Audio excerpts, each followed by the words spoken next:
کندهار ښاروالۍ د ښار په 5مه ناحیه احمد شاهي مینه کې د یو مهم سړک د اساسي رغولو چارې پیل کړي دي. دا سړک چې تقریبا 1 کیلومتر اوږدوالی او 10 متره پلنوالی لري، څه کم 3 میاشتې مخکې رغنیزې چارې پیل شوي دي. تر دې مهاله یې 90 سلنه کارونه بشپړ شوي دي او پاته کارونه به یې د څو ورځو په موده کې پای ته ورسیږي. په دې رغنیزه پروژه کې هر ورځ 40 کسانو ته په فني او غیر فني ډول د کار کولو زمینه برابره شوې ده. د همدې مهم سړک په اساسي رغولو سره د دې سیمې اوسیدونکو زیاته خوښي وښودله او د کندهار ښاروالۍ د دې مهم ګام څخه یې ځانګړې مننه وکړل.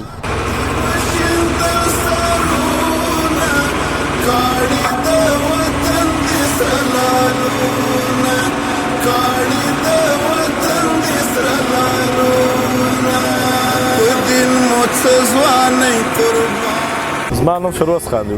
په دې سړک نو چې جوړ نه و حاجي صاحب، دا بیخي دوړې وې، یو کچا و، موټر نو ستړی دی، دوړې ډېرې وې. نو اوس الحمدلله چې دا کار شروع شوی دی، ډېر ښه خوند یې پکړی دی. شکر دی الحمدلله، خلک مو سره پر کار شوله چې کم خلک بیکاره وه یا مثال بیکاره ګرځېدله، هغه مو ډېر سره اخته دي، د دوی سره په کومک کې. نو الحمدلله کار ښه روان دی، ډېر بهترینه روان دی. نوم مې روزي محمد دی، د کندهار د احمد شاهي مینې 5مې ناحیه اوسېدونکی یم.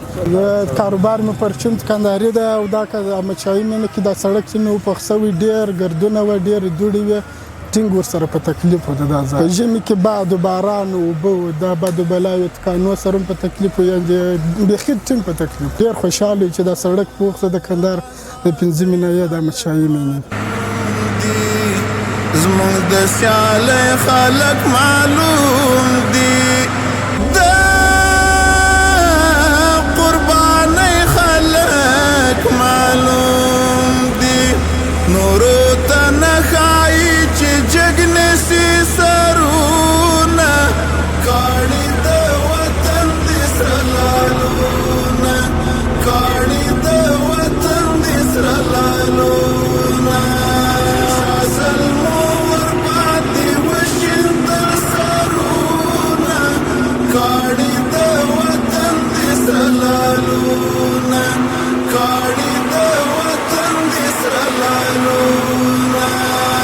مجنونان د دین وطن یو، رب ته ورتیر له ماله